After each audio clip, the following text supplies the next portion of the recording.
seorang pemuda bernama Mikoto berpamitan pada kedua orang tua angkatnya, yang mana dia akan pergi berkelana untuk mencari orang tua kandungnya. Dalam perjalanan, Mikoto bertemu dengan seekor anjing yang secara ajaib bisa berbicara. Karena sikap baik Mikoto, anjing itu pun memutuskan untuk mengikutinya. Mikoto menjelaskan jika dia mencari orang tua kandungnya untuk bertanya kenapa dirinya dibuang ke sungai dengan dimasukkan ke dalam buah persik. Di tengah perbincangan mereka, tiba-tiba terdengar teriakan para warga desa. Hal itu dikarenakan satu sosok Oni yang mulai membantai orang-orang di desa itu.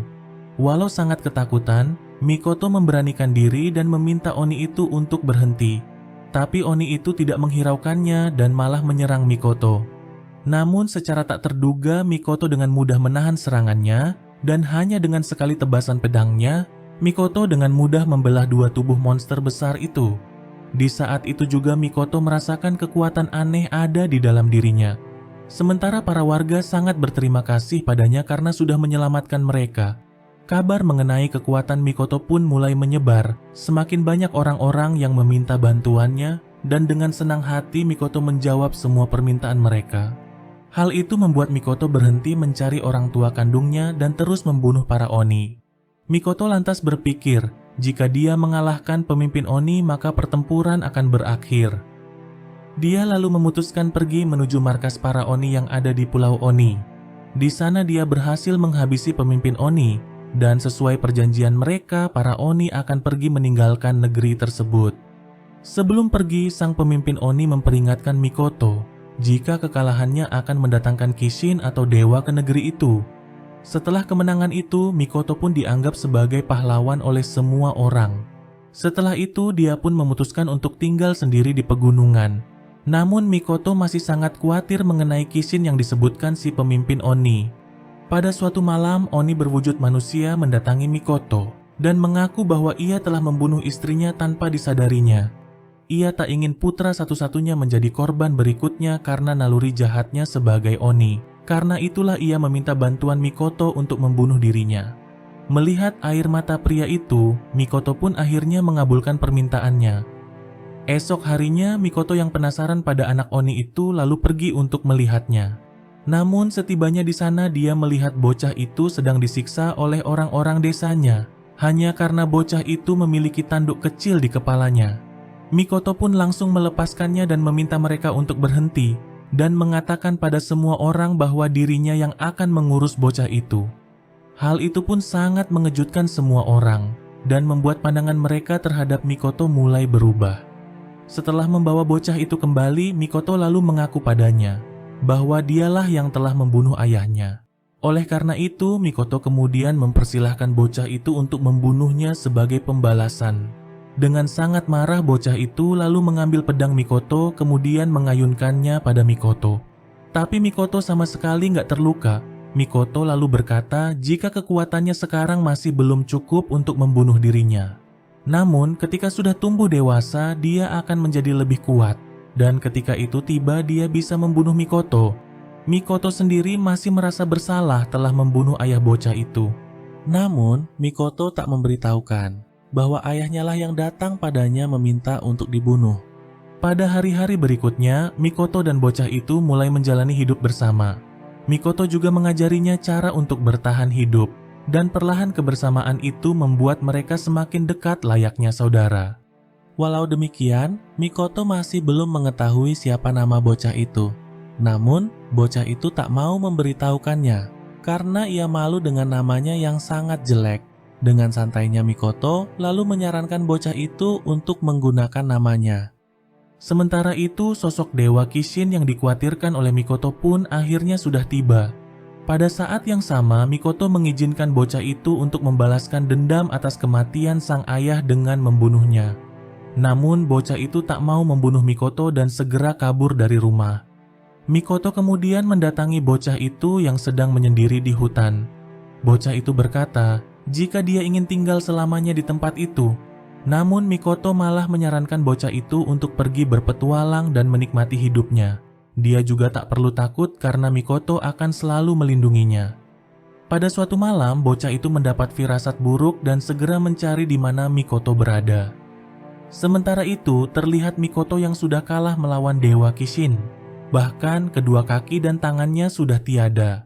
Tak lama kemudian, si bocah akhirnya berhasil menemukan Mikoto, dan dia pun hanya terpaku melihat orang yang sudah dianggapnya sebagai saudara berada di ambang kematian.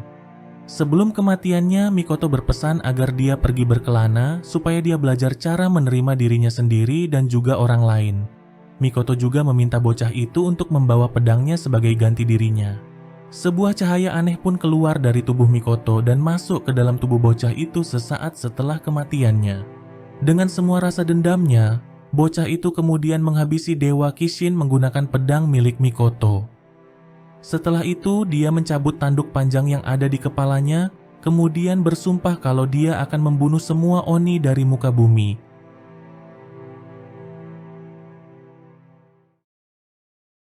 Cerita diawali dengan memperlihatkan seorang pengembara bernama Mikoto yang baru saja tiba di kerajaan Aldrich.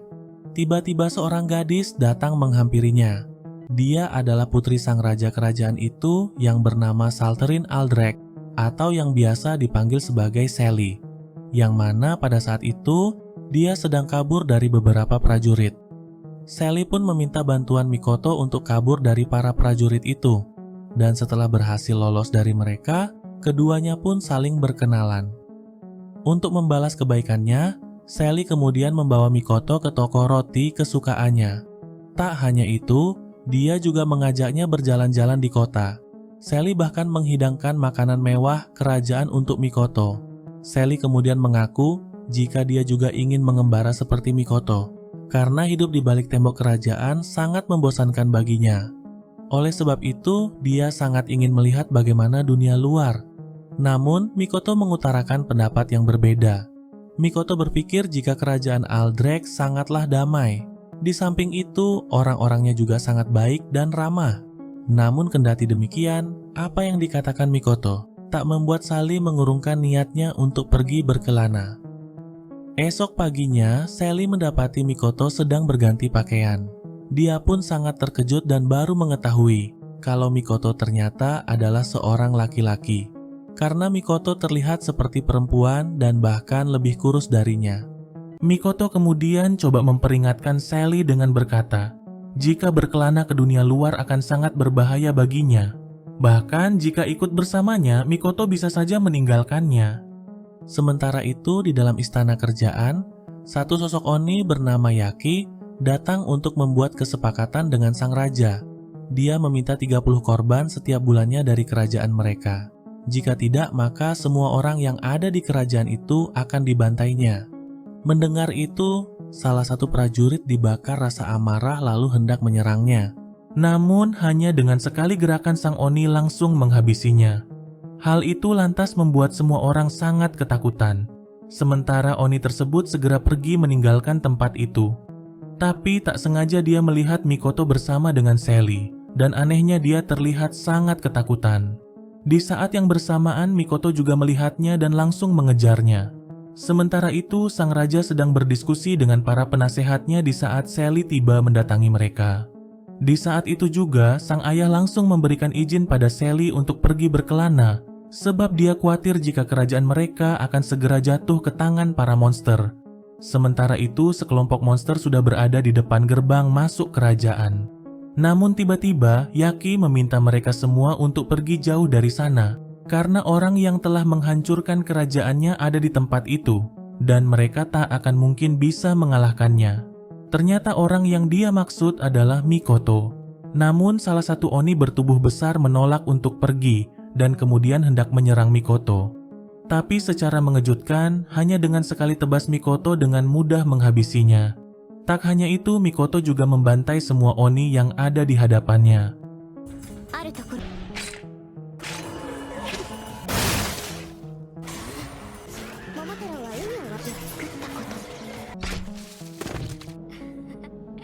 Sampai membuat Sally yang melihat itu pun sungguh tak bisa berkata apa-apa. Dia sangat tak menyangka jika Mikoto ternyata sebrutal itu. Pada saat itu juga, Mikoto pun segera pergi melanjutkan petualangannya. Tak tinggal diam, Sally hendak mengikutinya. Namun langkahnya terhenti setelah melihat bangkai Oni yang sudah terbantai sebelumnya. 1 bulan sudah berlalu, Sally masih menjalani kehidupannya seperti biasa. Namun pada hari itu dia sudah membulatkan tekadnya. Dia kemudian memberitahukan pada sang ayah jika dirinya akan pergi mengembara seraya memotong rambut panjangnya. Tak bisa lagi menahannya, sang ayah pun memberikan izin padanya. Dalam perjalanannya, Sally bertemu dengan salah satu ajin berwujud manusia kelinci yang bernama Frau, yang sedang tergeletak lemas karena kelaparan selama beberapa hari. Tak tega meninggalkannya, Sally pun memberikan beberapa wortelnya untuk Frau dan mereka juga saling berkenalan. Sally kemudian menanyakan tentang Mikoto padanya, namun Frau sama sekali tak pernah melihatnya. Ketika hendak melanjutkan perjalanan, Frau tiba-tiba memutuskan untuk ikut menemaninya dalam perjalanan, sebagai balas budi karena sudah memberikan makanan padanya. Tak lama kemudian mereka sampai di sebuah desa, namun orang-orang yang ada di sana langsung mengusir Frau. Dia juga memperingatkan Sally agar jangan sampai tertipu olehnya, karena bagaimanapun Ajin akan selalu menjadi musuh bagi manusia. Mendengar itu membuat Sally sangat kesal dan segera mengajak Frau untuk pergi dari desa itu. Tapi mereka tidak benar-benar pergi dan segera kembali ke desa itu ketika pintu masuk tak ada yang menjaga. Sialnya seseorang kembali dan memergoki mereka dan dia merupakan pemimpin desa itu. Untungnya pria itu tidak mengetahui penyamaran Frau dan dengan baik hati malah mengundang mereka untuk makan malam di rumahnya. Sang kepala desa berkata, jika menyambut para pengembara sudah menjadi kewajibannya, karena itu tak lepas oleh sesuatu yang belum lama ini terjadi di desa mereka, yang mana seorang pengembara muda pernah datang ke desa mereka dan membasmi sendiri semua monster yang selalu menyerang desa itu. Mengetahui itu, Sally pun sangat yakin jika orang yang dimaksud adalah Mikoto, tapi sayangnya tak diketahui pasti pergi kemana dia setelah itu. Sebagai ungkapan rasa terima kasih, semua orang di desa itu pun memutuskan untuk selalu menyambut para pengelana. Pada esok paginya, semua orang di desa sangat panik dikarenakan Oni berwujud ayam raksasa yang tiba-tiba muncul di desa. Ketika melihatnya, Sally kembali merasakan perasaan aneh di dalam dirinya. Perasaan yang sama ketika dia melihat Mikoto membasmi Oni sebelumnya. Tiba-tiba Frau datang dan langsung menyerang monster besar itu dan hanya dengan sekali tendangan dia berhasil menghabisinya. Namun kekuatan besar yang dimiliki oleh Frau malah membuat semua orang sangat ketakutan. Sang kepala desa pun meminta mereka untuk segera pergi meninggalkan desa itu. Tapi sebelum pergi, Frau mengucapkan rasa terima kasihnya atas makanan yang diberikan pada mereka. Belum jauh melangkah, mereka langsung dihentikan oleh seorang ksatria dari kerajaan Rimdal yang bernama Hawthorne. Mereka berdua lalu ditangkap dan dimasukkan ke dalam penjara. Namun tak lama kemudian Hawthorne langsung melepaskan keduanya dan berkata jika menahan mereka hanyalah sebuah formalitas. Hawthorne sendiri sangat terpukau melihat kekuatan Frau dan juga baru pertama kali melihat Ajin bersikap baik pada manusia dan menganggap kalau Frau memiliki jiwa ksatria, karena itulah dia tak ingin menahan mereka berdua. Sementara di luar tembok kerajaan itu ada 2 Oni berwujud anjing laut dan manusia yang bernama Seth dan Meki. Meki kemudian menggunakan kekuatan mata peledaknya untuk menjebol tembok besar kerajaan itu.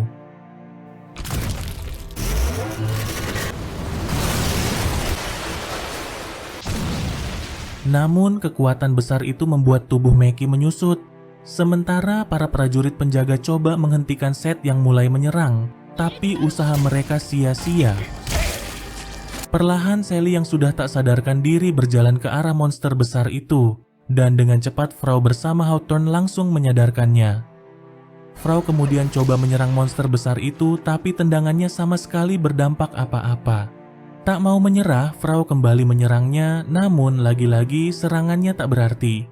Seth pun berbalik menyerang, dan itu membuat Frau sungguh tak berdaya. Sementara Sally kembali merasakan perasaan aneh di dalam dirinya, tiba-tiba matanya mulai berubah, sikapnya juga berubah, seakan-akan menjadi orang yang sama sekali berbeda. Dan secara mengejutkan, hanya dengan sekali gerakan, dia bisa menghancurkan salah satu tangan Seth.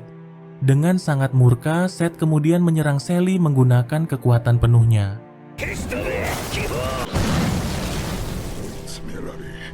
Tapi serangan itu bahkan tak bisa menyentuh Sally sedikit pun. Hanya dengan sekali tebasan pedangnya, Sally pun langsung membuatnya berpindah alam. Sementara di lain sisi, Maki sedang menunggu Seth menyelesaikan tugasnya. Tiba-tiba dia dikejutkan akan kemunculan Mikoto yang berkata, jika membunuhnya saat ini akan membosankan karena Maki sedang memulihkan kekuatannya. Dia lalu memberikan waktu bagi Maki untuk mengembalikan kekuatannya.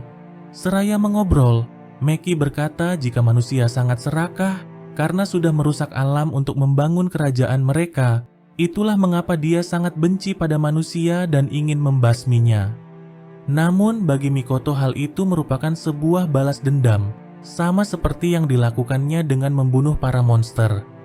Beberapa saat berselang, pertarungan mereka pun dimulai. Dan dengan kekuatan matanya, Maki sangat yakin bisa membunuh Mikoto, tapi hanya dengan sekali tebas Mikoto berhasil membelah dua tubuh Maki. Namun, salah satu dari mata itu berhasil mengembalikan tubuhnya. Di saat itu juga, Mikoto langsung mengetahui jurus apa yang sedang dipakainya, yang mana setiap mata itu merupakan bagian dari dirinya. Maki lalu mengaku jika dia sudah mengirim salah satu matanya untuk memanggil bantuan, dan sebelum bantuannya datang, dia akan mengulur waktu bersama Mikoto. Namun tiba-tiba, dengan sekali serangan Mikoto langsung menghancurkan semua matanya. Maki pun tak ada pilihan lagi selain menggunakan kekuatan mata peledaknya. Tapi serangan itu tak ada apa-apanya bagi Mikoto. Kini Maki sudah tak bisa berbuat apa-apa lagi dan berpikir jika hidupnya akan segera berakhir. Namun tanpa diduga, Mikoto mengurungkan niat untuk membunuhnya. Tapi dia mengambil tanduk yang menjadi sumber kekuatan Maki, dan itu membuatnya tak berdaya seperti manusia biasa. Hal itu juga akan membuatnya ditolak oleh Oni dan juga manusia. Setelah itu Mikoto segera pergi meninggalkan tempat itu, walau sebenarnya dia tahu bahwa Sally sedang berada di kerajaan Rimdal. Kendati demikian, dia cukup terkejut setelah mengetahui kalau Sally ternyata sama seperti dirinya. Beberapa waktu kemudian, Sally terbangun dari pingsannya, dan dia mengalami lupa ingatan atas pertarungan sebelumnya, serta tak mengingat sama sekali kalau monster besar itu dikalahkan oleh dirinya.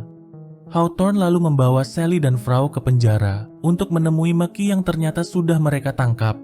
Hawthorne mengatakan bahwa Maki akan segera dieksekusi, tapi dia tak ingin hal itu langsung terjadi sebelum menginterogasinya terlebih dahulu. Oleh karena itu, dia kemudian meminta Sally dan Frau untuk mengawasinya sampai terbangun, sementara dirinya akan pergi untuk membereskan hal lainnya. Sesaat kemudian, Maki terbangun dari tidurnya dan kembali menyadari bahwa kekuatannya sudah tiada. Sementara Sally cukup terkejut di saat mengetahui siapa yang sudah mengambil kekuatan Maki. Tapi dia sangat berterima kasih karena sudah memberitahukan tentang Mikoto, yang mana keberadaan Mikoto kembali membuatnya bersemangat. Karena itu dia kemudian hendak melanjutkan petualangannya. Sementara Maki hanya bisa pasrah kalau dirinya akan dieksekusi. Tak tega meninggalkannya, Sally kemudian membawa Maki ikut bersamanya kabur dari penjara itu. Kabar itu pun dengan cepat sampai kepada Hawthorne, dan dengan cepat dia langsung bergegas menghentikan mereka bertiga di gerbang masuk kerajaan. Namun tiba-tiba sebuah kekuatan misterius menghancurkan seluruh kerajaan itu bersama isinya dalam sekejap. Dan ternyata dalang dari kehancuran itu adalah satu sosok Oni bernama Somenki. Oni kuat yang dimintai bantuan oleh Maki sebelumnya. Secara tiba-tiba dia hendak menyerang Sally. Namun seseorang bernama Sumeragi memerintahkannya untuk berhenti dan berkata jika melukai Sally akan menimbulkan masalah yang besar. Karena itu, Somenki diminta untuk kembali tanpa melukai satupun dari mereka. Sementara Hawthorne masih mengalami syok, menyaksikan kerajaan dan tempat tinggalnya hilang tepat di depan matanya. Mereka lalu berencana pergi ke kota terdekat dan beruntungnya Maki mengetahui kondisi di wilayah itu. Berkat panduannya mereka pun berhasil sampai di sebuah kota. Di sana mereka mendatangi sebuah tempat penginapan. Namun, pemilik tempat itu menolak karena ada Ajin bersama mereka. Untungnya ada Hawthorne yang langsung memperkenalkan diri sebagai ksatria dari kerajaan Rimdal, dan itu membuat pemilik penginapan berubah pikiran. Namun, di balik wajah pemberaninya Hawthorne masih menyimpan rasa bersalah karena tak bisa melindungi orang-orang di kerajaan mereka. Tapi Frau berkata jika semua akan baik-baik saja, asalkan dirinya bersemangat dan selalu berjuang. Ketika sedang mencari makanan di kota, Sally tiba-tiba dilanda rasa dilema antara melanjutkan petualangannya atau membawa semua teman-temannya kembali ke kerajaan Aldrich. Secara kebetulan, Sally malah kembali bertemu dengan Mikoto di tengah jalan, dan itu membuatnya sangat senang. Keduanya pun saling mengobrol tentang tujuan mereka pergi berkelana. Sally baru menyadari jika dunia luar penuh dengan diskriminasi antar ras, seperti Oni yang membenci manusia dan manusia membenci Ajin, begitupun sebaliknya. Dan Sally sangat benci akan hal seperti itu. Sementara bagi Mikoto, rasa kebenciannya tak lebih dari sebuah balas dendam. Hal itu terkait dengan apa yang terjadi di masa lalunya. Namun ada juga orang yang tidak mengetahui apa alasannya melakukan diskriminasi. Hal itu mungkin dikarenakan mereka dibesarkan dengan rasa kebencian. Sally pun sudah mengetahui apa tujuan dari petualangannya, yang mana dia ingin membuat kedamaian antar ras dengan cara berkompromi. Sally kemudian mengajak Mikoto ikut bersamanya, tapi Mikoto langsung menolaknya karena dia lebih suka berkelana seorang diri. Kendati demikian, ia berjanji kalau mereka pasti akan bertemu lagi suatu saat nanti. Tapi di dalam hatinya, Mikoto sebenarnya berharap kalau tadinya Sally yang meminta untuk ikut bersamanya. Sementara itu, seorang bocah tiba-tiba mendatangi Hawthorne. Dia adalah anak buah Hawthorne yang bernama Beret, dan juga satu-satunya selain Hawthorne yang selamat dari kerajaan Rimdal. Beret bercerita jika dia berhasil selamat berkat seorang penyihir yang tiba-tiba muncul dan langsung memindahkannya di saat dia sedang menjaga perpustakaan. Ternyata Hawthorne mengenal siapa penyihir yang dimaksud, dan Sally pun langsung menyarankan agar mereka pergi menemuinya. Di tempat yang berbeda, Somenki mendatangi seorang pria, dan ternyata pria itu adalah Sumeragi, orang jahat yang berkedok sebagai seorang pendeta. Pada malam harinya, Sumeragi menemui Meki, kemudian memintanya untuk terus mengikuti Sally dan juga melaporkan apa yang terjadi. Sebagai imbalannya, Meki akan diizinkan untuk kembali bersama mereka. Tak lama kemudian, Sally dan yang lainnya pergi mengunjungi rumah sang penyihir yang berada di dalam sebuah pohon di tengah hutan belantara. Sang penyihir yang bernama Winnie itu pun langsung menyambut mereka, dan ternyata dia sudah mengetahui semua tentang Sally. Winnie berkata bahwa dia hanya kebetulan bisa menyelamatkan Beret. Sally pun memohon agar Winnie mengajarinya menggunakan sihir. Sayangnya, Winnie tak ingin melakukannya secara cuma-cuma dan meminta bayaran yang sangat besar pada Sally, tapi Sally tak bisa menyanggupinya. Karena itu dia kemudian beralih pada Hawthorne untuk diajarkan cara berpedang. Sementara itu, Meki teringat akan perkataan Sumeragi untuk melihat apa yang ada di dalam tubuh Sally. Dengan mata sian daunnya, dia melihat ada kekuatan besar di dalam diri Sally, dan itu membuatnya bertanya-tanya siapa Sally sebenarnya. Hal yang sama juga ternyata sudah diketahui oleh Winnie. Dia kemudian memperlihatkan kekuatan Sally kepada Hawthorne, yang mana itu membuat Hawthorne sangat kaget, sementara bagi Winnie, hanya monster yang memiliki kekuatan seperti itu. Di malam harinya, Frau mendatangi Winnie. Di sini terungkap jika mereka ternyata sudah lama menjadi teman, bahkan sudah sejak 300 tahun yang lalu. Frau kemudian meminta Winnie untuk mengajari Sally cara menggunakan sihir. Sebagai permintaan dari teman lama, Winnie akhirnya bersedia melatihnya, sementara bayarannya bisa dilunasi kapan saja. Mengetahui itu membuat Sally sangat senang. Winnie lalu menjelaskan bahwa sihir umumnya hanya bisa digunakan oleh para keturunan penyihir, sementara bagi manusia akan sangat menguras banyak energi. Oleh karena itu, Sally harus meningkatkan staminanya lebih dulu. Latihan pertama Sally pun dimulai dengan melakukan jogging bersama dengan Frau. Kemudian lanjut berlatih pedang bersama dengan Hawthorne. Dengan penuh semangat Sally menjalani semua itu. Melihat kedekatan mereka berdua, membuat Winnie teringat pada seorang pria bernama Maruya, yang tak lain adalah kakek dari Hawthorne, yang dulu sangat dekat dengan Winnie. Tiba-tiba satu sosok elf dan manusia kadal mendatangi mereka, kemudian meminta Winnie untuk menghilangkan penghalang di hutan Tenggara, karena mereka akan membunuh Oni yang tersegel di sana. Winnie pun bersedia membantu mereka, tapi dengan satu syarat, yang mana Sally harus diizinkan ikut membantu mereka. Sesaat berselang, mereka semua sudah berkumpul di hutan Tenggara. Winnie kemudian mulai bekerja membuka segel masuk ke hutan tersebut. Dijelaskan bahwa segel itu dibuat agar tak ada orang yang mendekati Oni yang sedang tertidur di hutan itu. Si manusia kadal menjelaskan bahwa dia sudah mendengar mengenai kerajaan Rimdal yang hancur dalam semalam oleh satu sosok Oni, dan sebagai kepala desa, ia tak ingin hal yang sama terjadi di desanya. Di lain sisi, sang pemimpin elf sudah punya rencana lain. Dia sengaja menempatkan para pemanah dari klannya di belakang pasukan manusia kadal agar para manusia kadal tewas terlebih dahulu. Karena faktanya, kaum elf dan manusia kadal sudah saling bermusuhan sejak dulu. Namun rencananya itu berhasil diketahui oleh Hawthorne dan Sally. Tapi sang kepala desa elf berdalih bahwa itu demi melindungi kaumnya. Dari dalam hutan, seorang gadis berpakaian biarawati tiba-tiba muncul. Dia merupakan salah satu anak buah Sumeragi yang bernama Hatsuki. Dia jugalah orang yang telah membangunkan Oni tertidur di hutan Tenggara. Di saat itu juga, dia langsung menyerang Sally menggunakan rambut panjangnya. Tapi Frau langsung menahan serangannya. Tiba-tiba akar-akar pohon yang cukup besar mulai berkeluaran dari dalam tanah, bersamaan dengan munculnya sebuah pohon yang sangat besar di hutan. Ternyata, itu adalah sosok Oni yang tersegel selama ini. Melihat itu, pemimpin elf meminta mereka semua untuk mundur. Tapi si pemimpin manusia kadal berkata sebaliknya. Sementara Hawthorne mengatakan kalau mereka akan mengalahkan Oni besar itu dan meminta para elf dan manusia kadal untuk mengalihkan perhatiannya agar Winnie bisa masuk ke hutan untuk menyiapkan sihirnya. Sementara Hatsuki akan menjadi urusannya bersama dengan Frau. Mereka semua pun sudah bersiap untuk menjalankan rencana tersebut. Namun tiba-tiba Sally malah mengajak si Oni pohon untuk saling berdamai.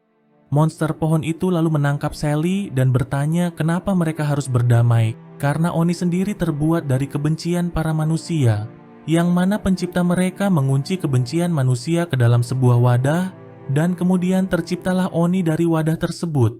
Oleh sebab itulah mustahil bagi mereka untuk saling berdamai. Tapi Sally masih bersikukuh dengan perkataannya, yang mana itu membuat si Oni pohon sangat kesal dan perlahan mulai melilit tubuh Sally semakin kuat. Namun Sally segera melepaskan diri dari lilitan pohon besar itu menggunakan kekuatannya. Kali ini Sally tak kehilangan kesadarannya dan telah menyadari kekuatan yang dimilikinya. Si Oni pohon pun segera mengetahui kekuatan yang dimiliki Sally. Ia menjelaskan bahwa kekuatan Sally sengaja diciptakan untuk menghancurkan para Oni. Karena itu perdamaian yang dikatakan Sally hanya omong kosong belaka. Tak ada pilihan lagi, Sally kemudian mengancamnya dan memberikannya pilihan, yaitu berdamai atau dibunuh.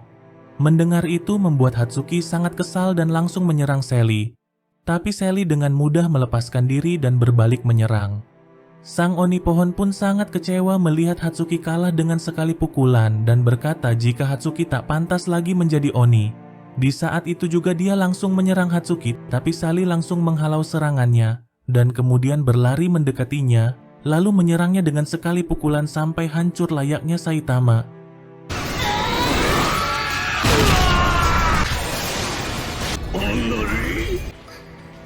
Para elf dan manusia kadal pun sangat berterima kasih pada Sally karena sudah mengalahkan Oni pohon itu. Sementara Sally berpesan agar mereka saling berdamai. Tak jauh dari tempat itu, Sumeragi dan Somenki sedang mengamati mereka dari kejauhan. Secara kebetulan Mikoto melintas di depan mereka dan Somenki pun hendak membunuhnya. Tapi kepalanya malah berakhir di tangan Mikoto. Melihat itu membuat Sumeragi sangat kaget, apalagi di saat mengetahui jika orang yang ada di hadapannya adalah Mikoto, sang pembasmi Oni yang namanya sudah tersebar di mana-mana. Sementara Mikoto kembali bersemangat di saat mengetahui kalau pria di depannya bernama Sumeragi. Dia pun langsung menyerang tapi dengan mudah ditahan oleh Sumeragi. Sumeragi kemudian mengaku jika ia tak ingin mereka saling bertarung. Alih-alih menjadi musuh, Sumeragi malah menawarkan perdamaian dengan Mikoto. Di lain sisi, Sally dan yang lainnya sedang merayakan kemenangan mereka. Sementara itu, Meki diam-diam melaporkan pada Sumeragi apa yang telah terjadi. Setelah beberapa waktu, Sally pun memutuskan untuk melanjutkan petualangannya. Hal itu tentunya mengejutkan semua orang karena Sally membuat keputusan yang sangat mendadak. Ia bahkan belum mempelajari sihir sedikit pun. Tapi Sally punya alasan tersendiri. Menurutnya tak baik tinggal di suatu tempat terlalu lama, sebab dia sadar ada orang yang sedang menguji kekuatannya. Karena kemanapun dia pergi selalu ada Oni yang muncul dan Sally tak ingin membuat orang lain kerepotan karena dirinya. Houghton pun langsung menyela perkataannya dan berkata jika ia dan yang lainnya tak akan membiarkan Sally bepergian sendirian. Mereka pun memutuskan untuk ikut bersamanya. Tak lama berselang mereka akhirnya sampai di sebuah kota. Saat berada di pos pemeriksaan, seorang prajurit memperingatkan mereka untuk selalu berhati-hati karena sudah beredar rumor bahwa ada vampir di kota tersebut. Hal itu terbukti setelah ditemukannya mayat seorang wanita dengan darah yang terkuras habis dan juga bekas gigitan di lehernya. Ketika memasuki kota itu, semua warga memandang sinis pada mereka dikarenakan keberadaan Frau. Hal itu lantas membuat Meki sangat kesal dan ingin menghabisi mereka semua. Setelah menemukan tempat penginapan, Frau dan Meki lalu pergi ke pasar untuk membeli makanan. Tapi pedagang di sana bersikap sangat rasis dan diskriminasi terhadap Frau, dan itu membuat Meki sangat marah lalu hendak menghabisinya. Namun niatnya langsung terhenti ketika melihat Frau yang menerima begitu saja perlakuan buruk padanya. Frau sendiri berujar jika hal seperti itu sudah biasa terjadi padanya. Oleh karena itu dia hanya bisa menerimanya dan sama sekali tidak mempermasalahkannya. Akan tetapi Meki belum bisa menerima semua yang dikatakan oleh Frau dikarenakan kebenciannya pada manusia sudah mendarah daging. Saat berjalan-jalan di kota, Meki secara kebetulan bertemu dengan seorang pria yang bernama Kyuketsuki. Dia adalah Oni darah yang selama ini dianggap vampir oleh orang-orang di kota. Meki lalu menceritakan apa yang telah dialaminya selama ini, serta memberitahukan mengenai Sally yang memiliki kekuatan yang sangat besar. Mendengar itu membuat Kyuketsuki semakin bersemangat dan berniat melawan Sally. Tapi Meki langsung melarangnya dan berkata jika ia datang menemui Kyuketsuki hanya untuk memintanya membantai orang-orang di kota itu. Di tengah perbincangan mereka, Frau tiba-tiba muncul di tempat itu dan segera mengajak Meki untuk kembali. Kyuketsuki yang coba menghalanginya pun langsung diserang oleh Frau. Tapi serangan Frau sama sekali tak berdampak apa-apa padanya. Kyuketsuki kemudian berbalik menyerang dan menghancurkan sebagian tubuh Frau. Pada saat yang sama, Sally tiba di sana dan menyaksikan hal itu. Sally yang sudah dibakar rasa amarah pun langsung memukul Kyuketsuki sampai membuatnya terluka. Menyadari kekuatan besar Sally, Kyuketsuki lalu mencipratkan darahnya pada Sally, kemudian mengendalikan darah itu untuk menahan tubuh Sally agar tak bisa bergerak. Dengan sekuat tenaga Sally coba melepaskan diri di saat Kyuketsuki perlahan mendekatinya. Sementara Meki coba mengalihkan perhatian Kyuketsuki dengan cara menyerangnya, yang mana itu membuat Kyuketsuki sangat kesal dan hendak menghabisinya terlebih dahulu. Sementara itu, Frau yang tadinya sudah tewas kini terbangun di alam baka. Di sana ia bertemu dengan sosok malaikat yang bernama Atla. Frau kemudian meminta untuk di-revive kembali ke dunia sebab dia akan membantu temannya yang sedang kesulitan. Tak hanya itu, Frau juga meminta agar diberikan sedikit kekuatan. Sedangkan Meki hanya bisa pasrah menerima ajal yang akan menjemputnya. Namun tiba-tiba Frau bangkit kembali dengan wujud yang sedikit berbeda. Kyuketsuki kemudian menyerangnya, tapi serangan itu sama sekali tak ada apa-apanya bagi Frau. Dan hanya dengan sekali serangan, Frau dapat dengan mudah melubangi tubuh Kyuketsuki. Pada saat-saat terakhirnya, Kyuketsuki kembali mengingat masa lalunya yang indah, hari di mana dia bertemu dengan wanita yang dia cintai. Semuanya pun berjalan baik-baik saja sampai Kyuketsuki hampir lupa jati dirinya. Namun, tragedi itu pun datang di hari pernikahan mereka, yang mana Kyuketsuki tak bisa mengendalikan dirinya dan malah membunuh istrinya tanpa ia sadari. Kyuketsuki pun berpesan pada Meki agar dia menjalani hidupnya sebaik mungkin dan juga selama mungkin. Setelah itu Sally dan Meki segera membawa Frau yang jatuh pingsan kembali ke penginapan. Saat berada di pasar, Sally dan Meki bertemu kembali dengan pedagang yang bersikap diskriminasi pada Frau sebelumnya. Pedagang itu lalu memperingatkan Meki agar jangan pernah lagi dekat-dekat dengan sosok Ajin. Mendengar itu membuat Sally sangat marah dan langsung menghadiahi bogem mentah pada pedagang tersebut. Sementara itu, terlihat para warga yang sedang membakar tubuh Kyuketsuki dan menyaksikannya beramai-ramai. Tampak pula arwah Kyuketsuki ada di sana ikut menontonnya, sebelum Atla mendatanginya dan membawanya menuju akhirat. Scene berpindah memperlihatkan Mikoto yang sedang berjalan di tengah hutan. Dia pun menyadari ada seseorang yang sedang mengikutinya, dan ternyata itu adalah Hatsuki yang saat ini tengah mengalami lupa ingatan. Mikoto kemudian memperkenalkan dirinya seraya mengajaknya makan bersama. Namun Mikoto sudah mengetahui kalau Hatsuki sebenarnya adalah Oni, karena itu dia kemudian hendak membunuhnya di saat Hatsuki tertidur. Tapi aksinya langsung dihentikan oleh guguknya, yang segera mengingatkan Mikoto akan siapa dirinya. Esok harinya mereka pun melanjutkan perjalanan dan hampir sampai di sebuah kota. Kota yang sama yang dikunjungi oleh Sally dan teman-temannya. Di saat hendak menuju ke sana, mereka tiba-tiba dihadang oleh salah satu Oni yang mengenal Hatsuki. Ia lalu mengingatkan Hatsuki akan siapa dirinya. Dia juga menganggap jika Hatsuki tak layak hidup karena tanduknya sudah dipatahkan. Mendengar perkataannya membuat Hatsuki mengingat kembali siapa dirinya. Tapi sialnya di saat itu juga dia langsung diserang hingga terluka. Sementara Mikoto tak ingin membantunya karena menganggap Hatsuki masihlah seorang Oni. Tak ada pilihan lagi, Hatsuki lalu mencabut tanduknya dan berkata jika dia kini sudah bukan Oni lagi, seraya meminta bantuan pada Mikoto sebelum jatuh pingsan. Ketika tersadar, Hatsuki sudah berada di sebuah tempat penginapan bersama Mikoto. Mikoto lalu menjelaskan jika Oni yang menyerang Hatsuki langsung kabur di saat dia menatapnya. Mengetahui itu membuat Hatsuki sangat senang, sampai-sampai dia mengubah namanya menjadi Milia. Namun, setelah beberapa hari bersamanya Mikoto mulai kehabisan uang. Bertepatan dengan itu sedang diadakan sebuah turnamen bela diri di kota dengan hadiah 300 koin emas. Hatsuki dan Mikoto kemudian mengikuti turnamen itu untuk mendapatkan uang. Secara kebetulan Hawthorne juga mengikuti turnamen tersebut. Sally dan Mikoto pun akhirnya bertemu kembali di sana. Di sisi lain, Sumeragi memanggil 100 Oni dari berbagai negeri untuk mengadakan pertemuan. Sumeragi menjelaskan jika jumlah mereka kian hari semakin sedikit, dan itu semua diakibatkan oleh satu sosok yang bernama Mikoto yang selalu memburu mereka. Jika hal itu dibiarkan maka pasti para Oni akan segera musnah. Tiba-tiba seorang bocil Oni bernama Todoroki menyela perkataan Sumeragi dan menyarankan agar mereka menyerang Mikoto secara bersama-sama. Tapi Sumeragi berkata jika hal itu sia-sia sebab Oni kelas tinggi seperti Somenki saja berakhir seperti ini. Sumeragi juga memberitahukan jika Meki, orang yang disukai oleh Todoroki juga sudah tewas di tangan Mikoto.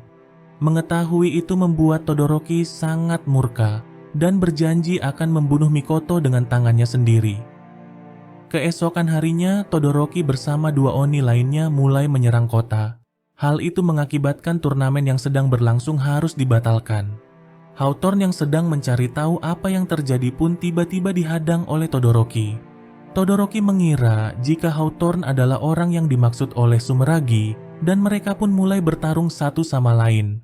Todoroki menyerang Hawthorne menggunakan kekuatan petirnya, sementara Hawthorne hanya bisa menghindar dan mencari perlindungan. Namun ketika mendapat kesempatan, Hawthorne langsung memukul bocah itu sekuat tenaga. Sementara itu, Frau sedang menghadapi Oni berwujud burung raksasa. Walau awalnya cukup kesulitan, namun pada akhirnya Frau bisa menghabisinya.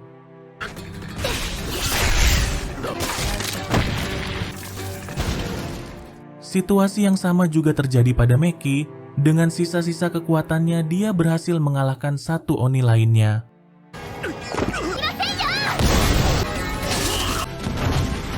Kembali pada Hawthorne yang berhasil memukul jatuh Todoroki, namun serangannya masih belum cukup untuk mengalahkan bocah itu. Todoroki pun kembali bangkit dengan semua rasa kemarahannya. Tak hanya itu, dia juga mengeluarkan stand petirnya untuk menyerang Hawthorne. Sementara Hawthorne hanya bisa pasrah menerima serangan Todoroki. Namun tiba-tiba Winnie datang di waktu yang tepat untuk menghalau serangan petir Todoroki. Kendati demikian, Winnie berkata jika ia datang hanya untuk memberikan sebuah pedang pada Hawthorne, yang mana pedang itu bisa memotong apa saja yang diinginkan oleh pemiliknya. Winnie pun mempersilahkan mereka untuk melanjutkan pertarungan. Di saat itu juga Todoroki langsung menyerang Hawthorne dengan kekuatan petirnya. Dan seperti yang dikatakan oleh Winnie, pedang itu benar-benar bisa menahan apa saja. Bahkan hanya dengan sekali tebasan Hawthorne bisa mengalahkannya. Namun Hawthorne masih menahan diri dan tak ingin membunuhnya. Setelah pertarungan itu, Meki lalu menjelaskan semuanya dan memberitahukan bahwa Sumeragi telah menipunya agar dia bertarung. Sally pun mengajak Todoroki untuk bergabung bersama mereka, tapi Todoroki menolak dan segera pergi dari kota itu. Akan tetapi, baru saja keluar dari kota itu, Sumeragi langsung menghabisinya. Sementara itu, Sally dan yang lainnya kembali melanjutkan petualangan mereka, yang mana mereka memutuskan pergi menuju sebuah kerajaan bernama Legedia, satu-satunya tempat di dunia yang melarang diskriminasi terhadap siapapun. Baiklah teman-teman, sekian alur cerita Peach Boy Riverside. Mimin tak menyarankan kalian untuk menonton anime ini jika tak ingin waktu kalian habis sia-sia. Karena anime ini sangat membosankan sebab memiliki jalan cerita yang tidak jelas dan tujuan yang jelas. Di samping itu, adegan pertarungannya juga sama sekali tak bisa dinikmati. Mimin sendiri memberikan rating 4/10 untuk anime ini. Karena itu, cukup nonton alur ceritanya saja untuk menghemat waktu kalian. Oke teman-teman, sampai di sini video kali ini. Jika kalian suka cerita yang Mimin bawakan, silahkan klik tombol subscribe dan lonceng notifikasinya. Baiklah, Mimin pamit dan sampai jumpa di video berikutnya.